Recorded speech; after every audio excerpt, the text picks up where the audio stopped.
All right, let's go. Hey everyone, welcome to my talk, Inside Apple's Lightning, JTAGging the iPhone for fuzzing and profit. First, quickly about me. My name is Thomas Roth. Fortunately or unfortunately, I guess I'm now better known as Stack Smashing. I'm a security researcher for hardware stuff. I do all kinds of hardware level attacks, fault injection, and so on, and also some firmware stuff. I also just, with Live Overflow, funded this company called Hextree.io. So this somehow got cut off, so you have to imagine it. And yeah, we will talk a bit about Lightning. But before we start, as always, I'm standing on the shoulder of giants, right? I did not do all of this on my own, and there are a lot of people whose work this is built upon and who I have to thank. So first off, Carlo, who's like my partner in crime on the hardware side of things. Yiska for answering all my stupid iOS questions and kernel cache questions.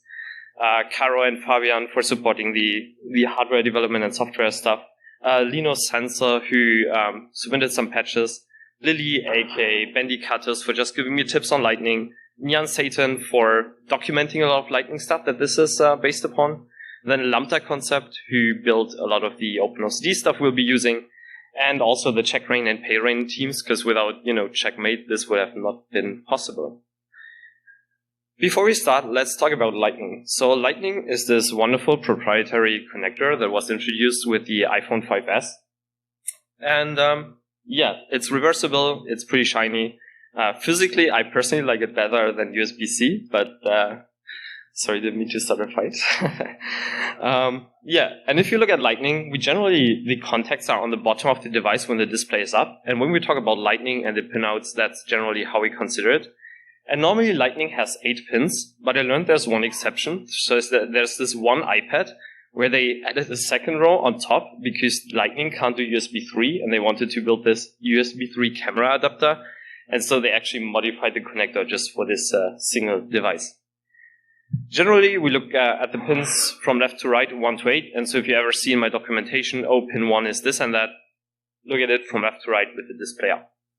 Now, normally you probably know Lightning from charging your phone or, transferring pictures via very slow USB 2 speeds, maybe for your audio adapter or, for connecting a projector to your iPhone.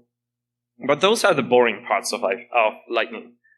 There are some other accessories that are really cool. And so, for example, there's something called the DCSd or Alex cable. And this cable, you can get it on AliExpress and Amazon, and it gives you a UART shell on the iPhone. And so you can plug it in, and when you boot up your iPhone, you get a nice serial console of iBoot and so on. That's cool. Those are easily available. But what's really, really cool from a hardware perspective is the so-called infamous Kanzi Cable. Now, the Kanzi Cable is a JTAG cable for the iPhone. And so you can use this to gain hardware debugging access to the iPhone. And unfortunately, these are Apple internal, and they don't, like to give them away. But they regularly make their way to the, let's say, gray market. I actually never really had one in my hand except from Apple engineers. And so all you are going to see is basically completely clean room. It's all based on public research. Now, the Kanzi cable, you can't really buy if you're working at a university because they don't like when you buy illegal stuff. But there's a commercial alternative, the Bonobo, Bonobo Cable, which is like a JTAG cable. Unfortunately, it's been out of stock and impossible to get for some years. Actually, Teamstar over in the vendor hall has one, so if you want to look at it, it's over there, but it's pretty difficult to get. Now, I'm a hardware hacker, and I was sitting down with, Yiska, Caro, and Fabian. I was like, man, how hard can it be to build your own, right? So it's just a cable. And so, as you do at 3 a.m. on a party, you get out the logic analyzer and start looking at Lightning. Now, you might think if you have Lightning that it's a USB cable. How hard can it be? But actually, in each Lightning connector, there's multiple integrated circuits, capacitors, and so on. And if we use a janky setup like this to sniff the Lightning communication during boot up, then we see that when we boot up the iPhone, there's a lot of communication. So basically, there's 2 signals coming out of the iPhone when you just plug in a cable without anything connected. And there's not really much going on. However, if you fully connect a USB cable connected to the computer, you will see there's a lot of data going on, and there's a lot of back and forth in the logic analyzer. And these are all commands that are going back between the chip and the cable, like in the head of the connector and the iPhone. That's going back and forth, and it takes like a couple of 100 bytes until they actually start speaking USB. And so after a while, you will see that if we go further to the right, it actually starts with regular USB on a differential pair, which is like over there. Now, this communication that is happening between the iPhone and the cable is done via SDQ or IDBUS. It depends on who you ask. In the iOS kernel, it's called IDBUS. And it's a very simple one-wire protocol. And so basically, if you look at it, it looks somewhat like this. And if we zoom in on this and look at like a single byte that's transferred, we can see that there are two different encodings. There are ones and zeros, and ones are encoded by a short low pulse and a long high pulse, and zeros by a long low pulse and a short high pulse. And the data is sent most significant bit last, and so this will encode to hex 0F. Now, the communication is basically we have our iPhone send something, then there's a short break period, and then our cable will respond. On the hardware side, in the iPhone, there's a chip that is called Tristar, or Hydra on the newer devices with others. And this Tristar basically allows us, it's internally connected to different buses, and it allows us to configure what we want to expose on the Lightning cable. And so basically, when we connect a Lightning cable, the iPhone will be like, hey, what do you want? It's cut off, sorry. And it will reply with speak USB, please. This works pretty well. And so let's look at the physical characteristics of the connector. We obviously have a ground pin and a power pin. And then we have 4 pins as 2 differential pairs that can be configured to whatever we want, basically. And then we have 2 ID pins that are used for this IDBUS communication. Now, the reason, or part of the reason we have 2, is that actually the iPhone connector is not fully symmetric. It can actually detect in which way you plug it in. And so depending on which pin the IDBUS response comes, that's how the iPhone knows in which direction something is plugged in. I'm not actually aware of anything that uses this feature, but it's there. Now, basically what we do is when we plug in a USB cable, we just tell the Tristar chip, hey, convert these 2 pins to USB and the other 2 to, UART or so. Now, this is all not news. Like, this protocol has been known for years, and I even built like a logic analyzer plugin for it in 2018 or something. And there's this awesome documentation by Nyan Saiten on all the details, but there's not really any open source tooling for it. And so for me as a hardware hacker, I like to have open source hardware tooling, especially when I can't get a Bonobo or a Kanzi Cable. And so I wanted to build one. And now if you know me, if I want to build something that talks to hardware, I tend to go very cheap, and I have this particular love for the Raspberry Pi Pico. And what's nice about it is that it runs at 3.3 volt, which is like almost the same signaling as Lightning, which normally uses 3 volts, but it works. I haven't broken an iPhone yet. And it has this thing called PIO, or Programmable I/O, that allows us to really implement super fast protocols in hardware. Also, given the chip shortage, it was a chip that was actually available at quantity, so that was really helpful. Now, the basic idea is really simple. We connect our Pico somehow to the iPhone, and then the iPhone, will say who's there, which is like indicated by the hex sequence hex 74, which is the command, then 2 bytes, and then a CRC.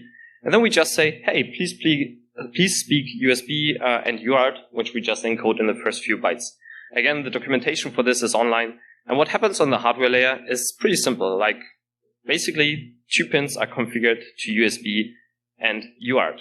But now, how do you hook this up to the actual physical device? Because you can't really get good Lightning breakouts. So most Lightning breakouts you can get only have 5 pins connected instead of all 8. And so it's useless for a lot of what I will do. But Bendy Katos told me that these Lightning extension cables that you can get on Amazon actually have all pins connected. And so you can simply take one, cut it open, attach a couple of jumper wires, which even match the colors that are on the inside. And then you have a nice, Lightning cable. And if you hook that up to a Raspberry Pi Pico, it looks somewhat like this. Note that I marked the orientation of my Lightning cable to know which side is up and which side is down. And this is janky. Like, this will be, you will lose jumpers, you will miss the coloring and so on. And so we decided to build a PCB around this called the Tamarin Cable, as you will see. And basically, we designed this PCB, bought a USB hub, and then chip shortage strike, and suddenly the USB hub was not available anymore. So instead of a USB hub, we just added 2 USB plugs at the time. And then it's, a bit less janky, and you can actually use this. Now, implementing Lightning, like the SDQ protocol, is surprisingly simple. If you do it in this PIO peripheral, it's like, you don't have to read this, but it's like 20 lines of assembly, of this PIO assembly. It's trivial. And so with that, we basically had a thing that can talk SDQ, this thing that the charging cable talks, to the iPhone. And with that, the first thing we wanted to do is build a simple DCSd cable, because that's the simplest thing we could imagine. And so basically, really simple, we wait for the message from the iPhone, and then we just send a couple of bytes back, and hopefully the iPhone will give us UART. And we got this working in 3 to 4 hours, and it was really simple, and I'm really surprised that nobody has done this as open source before. And so now you can use a Raspberry Pi Pico and, plug this in, and you will get the nice boot up console on your computer. That's nice and all, but DCSd cables can be bought for 18 euros. I don't need to solder for an hour and debug for 2 to get this. I want JTAG. And JTAG on the iPhone is actually SWD, which is like this 0-wire 2-pin debug interface on ARM. And what's really cool is that normally on production iPhones, JTAG is locked, and so we can't do this. And even on the security research devices, unfortunately, JTAG is not available, which, Apple, you should overthink. It would be really nice to be able to do this. Not looking in a particular direction, but but basically, what's nice is that some people found an exploit called Checkmate, and this exploit allows us to demode the iPhone. And so we can basically just run iPhone DFU and then demode the iPhone where JTAG is enabled again. And this only works on the iPhone till the iPhone 10 or iPhone X. But hey, it gives us something, and we can still research early kernel stuff because it's still officially supported, right? And so from my perspective, the plan was super simple. We set Lightning to JTAG via SDQ, which is simple. We just take our DCSd code and replace a single byte. This will then, on the hardware level, change a couple of pins to be SWD clock and SWD I/O. Then we just connect the debug probe with OpenOCD, and this is where Lambda Concept gets in, because they released all their OpenOCD configurations and an OpenOCD fork publicly on GitHub. And so we can really just go, take these configs and theory, wire this up in the worst way possible on my desk, and then we connect to it, right? Well, no, it doesn't work. Shit, sorry. Basically, what I saw is I can connect, and I get a response from the iPhone. Like you can see that I get the ID register, but then all cores are turned off. How in the world do you debug this? And so this is very difficult, because basically all that's happening is it doesn't work. You don't have a working setup. We don't have Bonobo Cable, a Kanzi Cable. There's nothing we can sniff or compare with this with. And so I had this nice book called the SWD spec. So you read it. You logic analyze it. You realize that the Salear logic analyzer support for SWD is broken. And so you fix the logic analyzer. Then you find out that OpenOCD doesn't handle a certain SWD state that is used in Lightning. So you implement SWD by hand. And then it still didn't work. And so what I did was I built a fuzzer that basically tried all bit combinations until somehow something happened. And I found out that a single SWD bit in somewhere was wrong that didn't reset a peripheral correctly. Oof. Because this is like one of these situations where you can debug for like hours, right? Like you can spend weeks on this and it might simply not work. And I got lucky, I found it. And so eventually I got to a point where, I can actually connect to the iPhone via debugging. And we can actually, go connect via OpenOCD, we can list the CPUs, we can halt them, we can do all kinds of jazz and so on, as you can see. So yeah, party. That's really cool. So at this point in time, we had this wonderful software for the Raspberry Pi Pico, which is an SDQ bridge, a fully self-contained SWD debug probe. So we run the debugger directly on the Pico. And it's fully open source. And now we had to give it a name, and it's kind of like Apple names all their cables after like monkeys or apes. So we have Kanzi Cable, the Kong Cable, the Chimp Cable, and the Bonobo Cable. We got lucky that they didn't choose the coolest monkey, which is obviously the Tamarin monkey with a cool mustache. And so we call our cable the Tamarin Cable. And you can find the firmware open source as Tamarin firmware. This is all what we did last year. This was an open source DCSd, JTAG, and so on cable that also supports some cool features such as automatic reset, which is a really big deal, as you will see. And people started using this. And so, for example, Teamstar over there was nice enough to send me a picture of his setup. The big problem is this first version, I didn't know what people would use it for, right? Like, I just wanted to get JTAG, and it was not like a stable software at all. He's nodding, so he knows. It needed like frequent replugs, and people, what I didn't expect is people started using it for automation. Like, they started building it, like, environments with multiple iPhones, resetted them automatically, jailbroke them. I didn't see that coming. And so I had to actually rebuild a lot of Tamarin stuff. There were some patches from Linus Sensor who really helped. And so with that, we now have actually a nice automation suite for the iPhone. And the biggest thing is what I call AutoCheckmate. So if you ever had to jailbreak an iPhone, there's this step where you plug it in, you run checkrain, then it tells you, oh, I'm going to reboot into DFU. Then you have to press both buttons for exactly 8 seconds. Remove one button, keep it pressed, hope that it goes into DFU, and if you're lucky, it will actually do so. And then you run checkmate, which doesn't always work. And so if you're unlucky, you get to try this 10 times. And with the new Tamarin firmware, we can actually fully automate this. And so here we have an iPhone. All we do is we run Tamarin, which uploads the latest Tamarin firmware. We put the iPhone into DFU mode automatically via a secret Lightning command that somebody found. And so this has not been publicly documented before, I think. And then after a couple of seconds, we are booting into Pongo OS. And from there, the iPhone will hopefully jailbreak and boot into the kernel. This is really cool because basically it allows us to jailbreak automatically, which is really nice because Checkmate is a tethered jailbreak. It's not persistent. So you have to do it every morning if your iPhone runs out. And so this like saves hours. And a lot of people started using this, which is really cool. But now, when you want to debug the iOS kernel, at the moment with JTAG, the steps are involved is reset the device into DFU, which again is like hold button down for 8 seconds, remove your finger, hold down for 4 seconds, blah, blah, blah.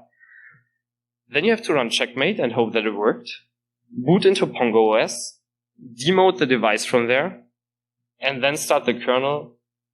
Then start OpenOCD, attach to it, and so on and so forth. And so if you do this dance daily, it will kill a lot of time.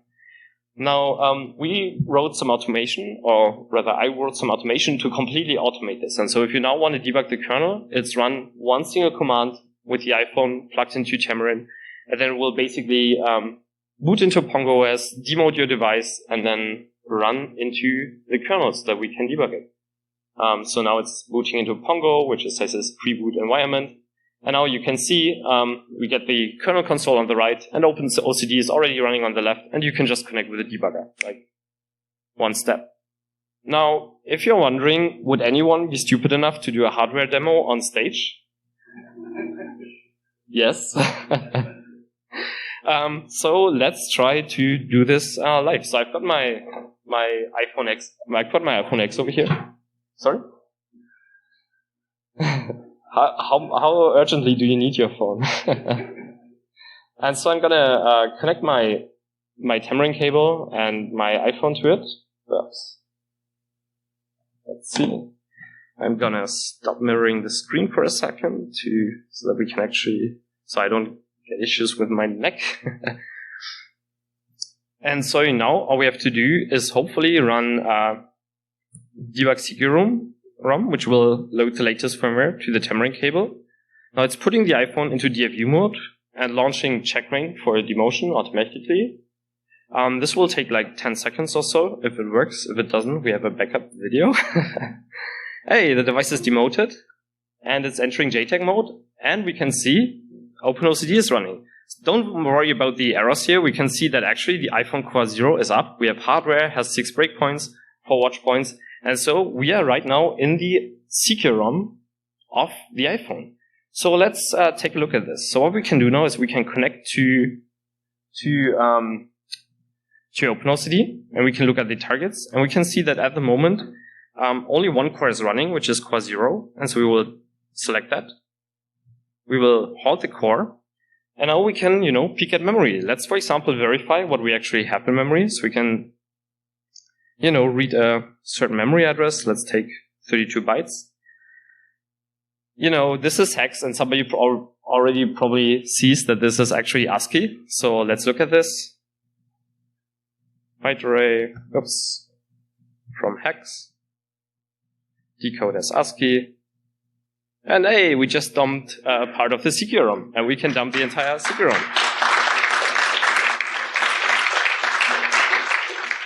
Awesome. We can also use GDB to connect to this core. And, single step, again, through the iPhone boot ROM, which is really, really nice. Cool. That's awesome. The demo worked. I'm relieved. So let's go back to extended mode for the presentation. Now that's all really cool, but what's also cool is that Ghidra in version 10.3 actually got much better debugger support, and so we wrote a couple of scripts to connect Tamarin to Ghidra. And this is really awesome because basically Ghidra, a monkey riding a dragon, supports time travel debugging. And so what we can do is we can, open up Ghidra, we connect via GDB. This is a pain to do on macOS, so don't even try it. Like, you will hate, every moment of it. So do it on Linux. Then, we connect up, and then we run a small script that we wrote that's called, Tamarin Ghidra.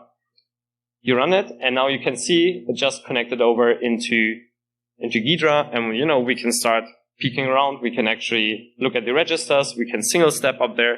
And so we can, debug the iPhone boot ROM in Ghidra. And you can see that sometimes, it's actually loading the memory live from the device. That's why it's always getting gray and then popping up.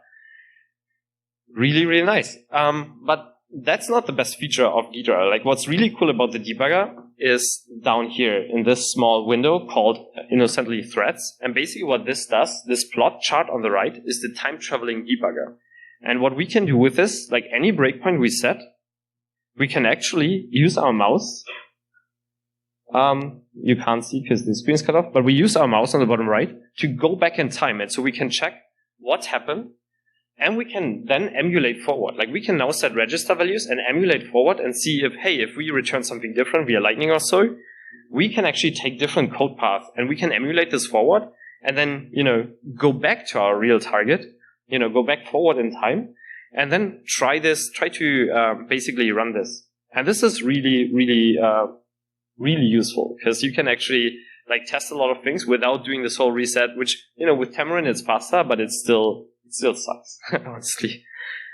But what do we need automation for the most?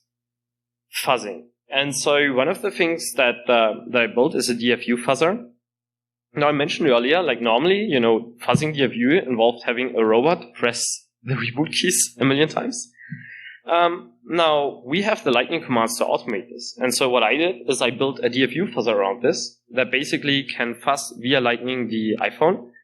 And so it just tries to run, this is sped up, by the way, this is not real time, but it basically allows us to, detect resets, we detect timeouts.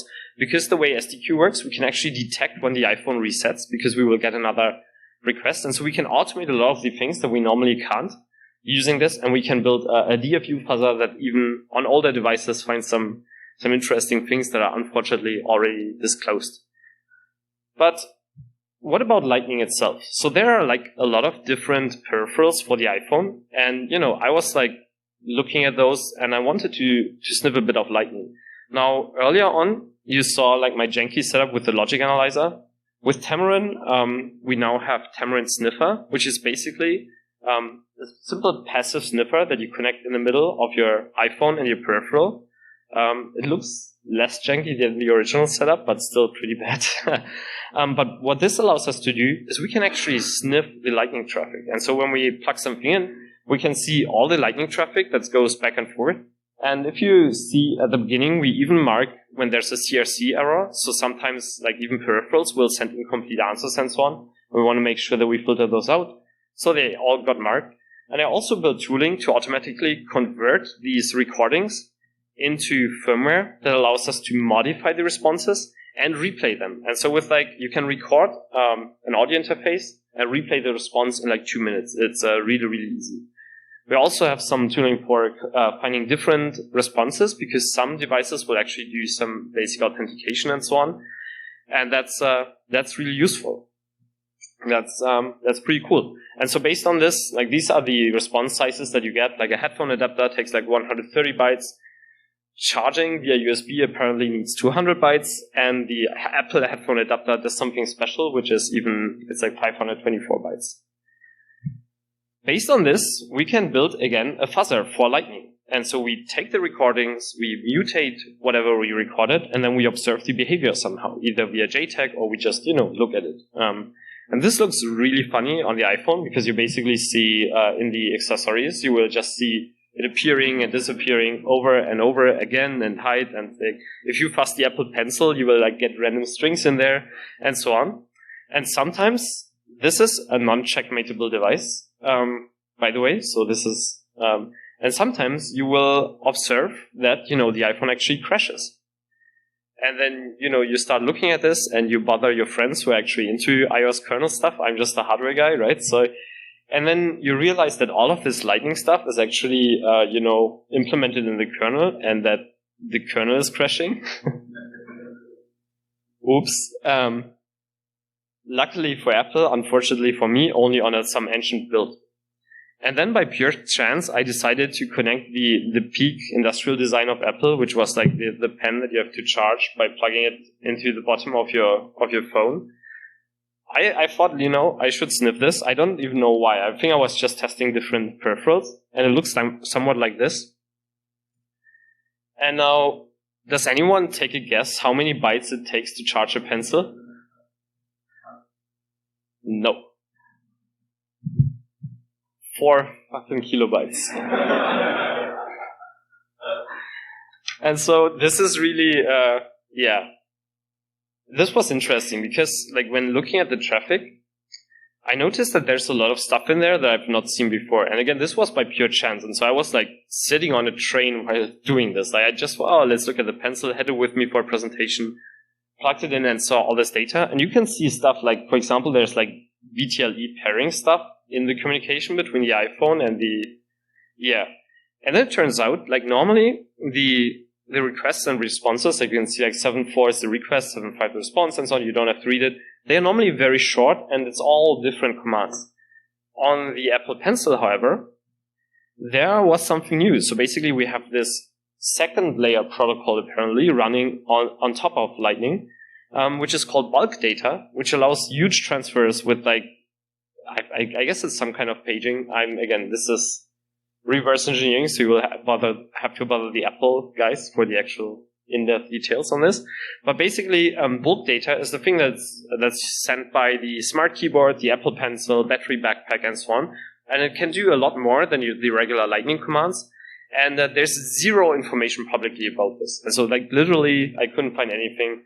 Some people contact me were, we knew this from internal reverse engineering. That doesn't really help me. So the problem is that I tried to replay the Apple Pencil traffic, but it's unique every time and I couldn't get it to work. And so I needed a different solution to actually fuzz this. And so I basically needed to do MITM, which obviously stands for monkey in the middle. Because we basically have the monkey in between the pencil and the iPhone, which we can use the same hardware. It's a bit even jankier. And so I mentioned that I found this while being on the train, right? And so this was my setup while sitting on the train and reversing bulk data. Nobody called the police, luckily. But so now we actually have some basic tooling to dissect bulk data, override data, mutate it, actually do some basic fuzzing with bulk data, which I don't think has been done publicly before. And so I'm really excited to motivate some people, not looking at a particular person, but over there, maybe, to find some cool stuff with this, or, Yiska. All right, and with that, that's all I have for you today. So thanks a lot for coming. Yeah.